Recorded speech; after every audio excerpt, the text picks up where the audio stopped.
नमस्कार दोस्तों, आप देख रहे हैं टेक्निकल सागर यूट्यूब चैनल। मेरा नाम है अभिषेक सागर और आज हम बात करने वाले हैं डिजास्टर रिकवरी प्लान के बारे में। क्या होगा अगर कोई हैकर आप पर अटैक कर दे, कोई हैकर आपकी वेबसाइट को हैक कर दे और हैक करने से पहले वो आपको नोटिस दे दे, कॉल कर दे, मैसेज कर दे, एसएमएस कर दे, मैं तुम्हारी वेबसाइट को कल हैक कर दूंगा। अब आप एक ऐसे हैकर हैं जो आप ज़्यादा स्किल्स नहीं है, ऐसी वल्नरेबिलिटी है जो आप पकड़ नहीं पाए। इंसान है, इंसान के साथ कुछ भी हो सकता है। मेरी वेबसाइट कोई हैक करने वाला है, फॉर एग्जाम्पल उसने बोला कि तुम्हारी वेबसाइट में वल्नरेबिलिटी है, या उसने बोला कि कल तुम्हारी वेबसाइट हैक कर दूंगा, मतलब वेबसाइट में कोई वल्नरेबिलिटी है, कुछ कमी है। अब मुझे ये नहीं पता है कि उस वल्नरेबिलिटी को कैसे फिक्स किया जाए, या मुझे ये भी नहीं पता है कि वो वल्नरेबिलिटी क्या है। ऐसे केस में मेरी वेबसाइट को बचाने वाला कोई नहीं है। मेरे पास एक और ऑप्शन होता है कि मैं कोई और हैकर हायर कर लूँ। लेकिन क्या होगा अगर मेरे पास इतने पैसे भी नहीं हैं? या ये भी हो सकता है कि वेबसाइट को मैं ऐसे रखूं कि कोई प्रॉब्लम हो जाए, मेरे से ही कोई गलती से कुछ चीज़ डिलीट हो जाए तो मेरे पास रहे। इसका क्या उपाय रह जाता है? पहला उपाय हैकर हायर करना, अगर आप नहीं कर सकते उस वल्नरेबिलिटी को फिक्स। दूसरा ऑप्शन होता है बैकअप, इसी को कहा जाता है रिकवरी। डिजास्टर से कैसे रिकवरी की जाए? कुछ भी हो सकता है वेबसाइट में। मैंने अपनी वेबसाइट में खुला छोड़ रखा आप लोगों को, मेरी वेबसाइट पर कोई भी अटैक कर सकता है। क्यों? क्या मुझे अपनी वेबसाइट से प्यार नहीं है? क्या मेरे को शौक है बार बार वेबसाइट बनाने का? जी हाँ, मेरी वेबसाइट में बहुत सारी वल्नरेबिलिटीज़ हैं, मैंने छोड़ी हुई है। और एक दिन मैं आपको, जब सब आप थक जाएंगे करके या किसी पे नहीं होगी या हो जाएगी, उसके बाद मैं अपनी वेबसाइट खुद आपको हैक करके दिखाऊंगा 2 मिनट में। खैर, ये तो रही मेरी वेबसाइट की बात। आज मैं आपको बताऊंगा कि कैसे आप अपनी वेबसाइट का बैकअप ले सकते हो। बैकअप जैसे आपकी वेबसाइट का पूरा आप ऑफलाइन कंप्यूटर में डाउनलोड कर लो वेबसाइट को। इनकेस आपकी वेबसाइट हैक हो जाए, पूरा फ्रेश मारो, वहां पर पूरा सब कुछ डिलीट करो और 2 से 3 मिनट में अपनी वेबसाइट को फिर से अपलोड कर दो फ्रेश। तो क्या होता है कि जितने भी सिस्टम एडमिनिस्ट्रेशन होते हैं, जितने भी जो भी ध्यान रखते हैं वेबसाइट का, जिनको एडमिन होते हैं, जिनको बेसिकली कहा जाता है, वो लोग क्या करते हैं, जो भी वेबसाइट में अपडेट करते हैं, जैसे कुछ नई चीज़ वेबसाइट में डाली, उसके बाद उस पूरी वेबसाइट का बैकअप ले लेते हैं। उससे होता ये है कि कोई अगर प्रॉब्लम हो जाए तो तुरंत रिफ्रेश कर सकते हैं। ये बात आप जानेंगे, मैंने दोबारा बोलने की जरूरत है नहीं। तो चलिए देखते हैं कि वेबसाइट का बैकअप कैसे किया जाता है और डिजास्टर से पहले ही तैयारी कैसे की जाती है, और एक हैकर की मतलब आप कह सकते हो कैसे फेस किया जाता है एक हैकिंग अटैक को स्मार्ट वे में। देखते हैं कैसे बैकअप करना है। मैं यहां पर वर्डप्रेस साइट को बैकअप करने वाला हूं। अगर आप एक नॉर्मल HTML साइट बनाते हैं, जो ज्यादातर कोई आजकल नहीं बनाता है, अगर आप वैसे बनाते हैं तो उसको बैकअप करना बहुत ही आसान है। FTP सर्वर पर जाओ, सारी HTML फाइल्स को डाउनलोड कर लो। लेकिन आजकल डायनेमिक पेजेस से वेबसाइट बनती है, PHP पर बनती है, तो ऐसे केस में वेबसाइट के फाइल्स के साथ, HTML फाइल्स के साथ साथ डेटाबेसेस भी होते हैं जो आपके MySQL में, जो डेटाबेस में सेव होते हैं। तो यहाँ पर आपको दोनों चीजें डाउनलोड करनी पड़ती हैं और उसके बाद आप 2 पार्ट से अपनी वेबसाइट को स्टोर करके रख सकते हैं। चलिए देखते हैं इसको कैसे करना है। तो जैसे कि आप यहाँ पर देख सकते हो, मेरा मेन cPanel खुला हुआ है होस्टिंग का। तो ये वो जगह होती है जहाँ पर आपकी वेबसाइट स्टोर होती है। अगर आप अपने सर्वर पर वेबसाइट बनाते हैं तो आप होस्टिंग खरीदते हैं और उसका जो कंट्रोल पैनल होता है वो कुछ इस तरीके से दिखता है। यहाँ पर आप अपनी वेबसाइट के डेटाबेस और फाइल्स को बड़ी आसानी से मैनेज कर सकते हो। अब यहाँ पर हमें करना ये है कि सबसे पहले हमें बैकअप लेना है ना। वैसे तो हमें बैकअप लेने के लिए हमें सबसे पहले फाइल्स को डाउनलोड करना पड़ता है। तो ऐसे केस में मैं फाइल मैनेजर में जाऊँगा।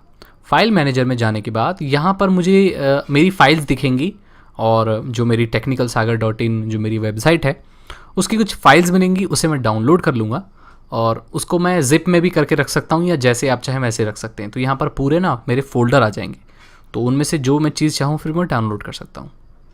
देखिए यहाँ पर पब्लिक HTML में जो हमारी चीज़ें होती हैं वो पब्लिक HTML में होती हैं। तो डबल क्लिक करेंगे, यहाँ पर देखिए मेरी कितनी सारी वेबसाइट हैं। तो यहाँ पर देखिए ये टेक ब्लॉग है, इसके अंदर मेरी technicalsagar.in की सारी फाइल्स हैं। चलो इसको करते हैं, ठीक है। चलिए, तो यहाँ पर मेरे सारे वर्डप्रेस की जो भी मेरी HTML फाइल्स, जो भी PHP की जो प्रोग्रामिंग फाइल्स हैं वो सारी यहाँ पर हैं। अब यहाँ पर हम इसे क्या कर सकते हैं, हम इसको सेलेक्ट ऑल करेंगे और कंप्रेस कर देंगे, ठीक है। कंप्रेस करने के बाद हम यहाँ पर, ये पूरी कंप्रेस होने के बाद एक जिप फाइल में स्टोर हो जाएगी। जैसे ये दिख रहा है आपको, जिप फाइल में है। ये मेरा पहला बैकअप है जो पहले मैंने बनाया था, ठीक है। तो ये डाउनलोड हो जाएगी यहाँ पर। उसके बाद वो जिप फाइल जो ये आपकी डाउनलोड हो जाएगी, उसको आप कहीं सिक्योर जगह स्टोर करके रख लीजिए।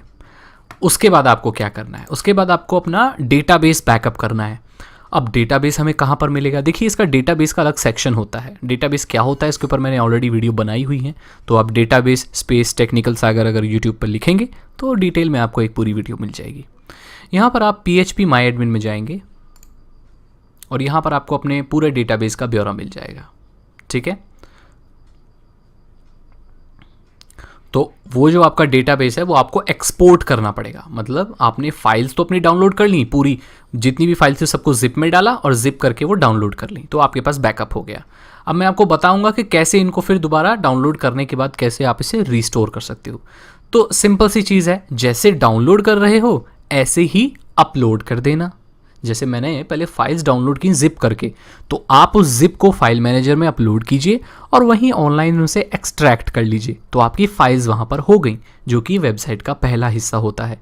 दूसरे हिस्से में आ जाते हैं हमारे डेटाबेसेस। तो अभी हम डेटाबेसेस को पहले डाउनलोड करना सीखेंगे, मतलब एक्सपोर्ट करना सीखेंगे। उसके बाद मैं बताऊंगा कि कैसे इंपोर्ट कर सकते हैं। मतलब सेम प्रोसीजर ही होता है, जैसे डाउनलोड कर रहे हैं वैसे ही अपलोड कर सकते हैं। यहाँ पर देखिए technica.sgr, मेरे ये जितने भी हैं ये आपको दिख रहे हैं, ये सारी मेरी वेबसाइट्स हैं और ये वेबसाइट्स के सारे डेटाबेसेस हैं। ये पूरा एक मेरा पूरा डेटाबेस है और उसमें छोटे छोटे यहाँ पर बहुत सारे डेटाबेस हैं, अलग अलग वेबसाइट, क्योंकि एक होस्टिंग पे ज़रूरी नहीं कि आप एक वेबसाइट ही होस्ट करेंगे, आप एक से ज़्यादा भी कर सकते हैं। तो जो ये technica.sgr है, ये मेरा डेटाबेस है, तो हम इसे क्लिक करेंगे। क्लिक करने के बाद फिर हमें एक्सपोर्ट बटन दबाना होगा। यहाँ पर देखिए ना एक्सपोर्ट, तो यहाँ हम किसी को एक्सपोर्ट मतलब अपने डेटाबेस को सेव कर लेना अपने कंप्यूटर में, और इंपोर्ट मतलब किसी डेटाबेस को यहाँ पर अपलोड करना। ठीक है, समझिए मेरी बात। तो यहाँ पर हम क्या करेंगे, एक्सपोर्ट बटन दबाएंगे। एक्सपोर्ट बटन दबाने के बाद आप यहाँ पर देखेंगे, आपको ऑप्शन दिखेगा quick display only the minimal options custom. तो कस्टम नहीं करेंगे, क्विक करेंगे, और यहाँ पर फॉर्मेट कौन सा सेलेक्ट करना है, आप SQL सेलेक्ट कर लें सिंपली और गो कर दें, तो आपका जो डेटाबेस है वो डाउनलोड होना शुरू हो जाएगा। ठीक है, बस ये ऐसे ही आप अपनी वेबसाइट का बैकअप रख सकते हैं। यही चीज़ें आपको बैकअप रखने वाली होती हैं। आई होप आपको पता चल गया होगा कि कैसे आप अपनी वर्डप्रेस वेबसाइट को या बेसिकली किसी भी PHP वेबसाइट को बैकअप ले सकते हैं। आपके केस में अगर आपकी वेबसाइट PHP पर नहीं बनी है, ASP पर बनी है, किसी और स्क्रिप्ट पर बनी है, तो कुछ थोड़ा सा बहुत अलग हो सकता है, लेकिन कुल मिलाकर जो बैकअप करने का प्रोसीजर होता है वो कुछ ऐसा ही होता है।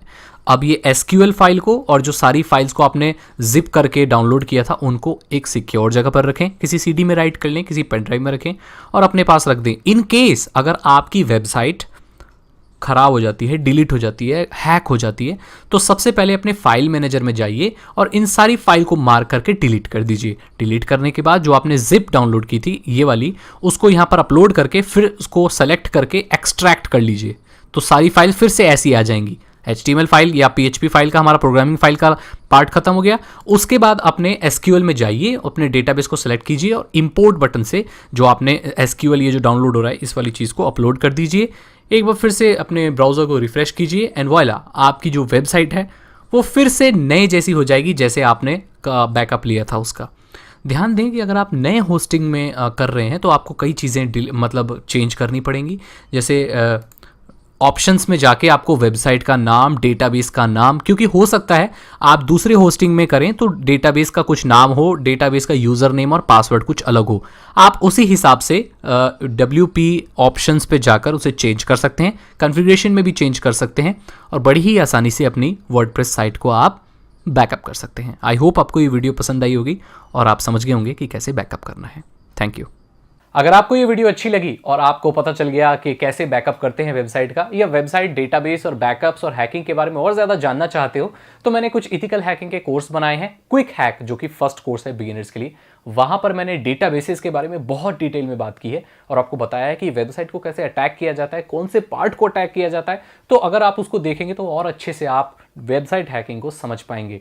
अगर आप इस चैनल पर नए आए हैं तो इस चैनल को सब्सक्राइब करें, इस वीडियो को लाइक करें, अपने दोस्तों के साथ शेयर करें और सब्सक्राइब करने के साथ साथ बेल आइकन को प्रेस करें, क्योंकि मैं ऐसी वीडियोस लेकर आता रहता हूं, आपको technology, vlogs, ethical hacking, cyber security के बारे में बताता रहता हूं। मैं मिलता हूं आपसे अगली वीडियो में। Thank you so much and good bye.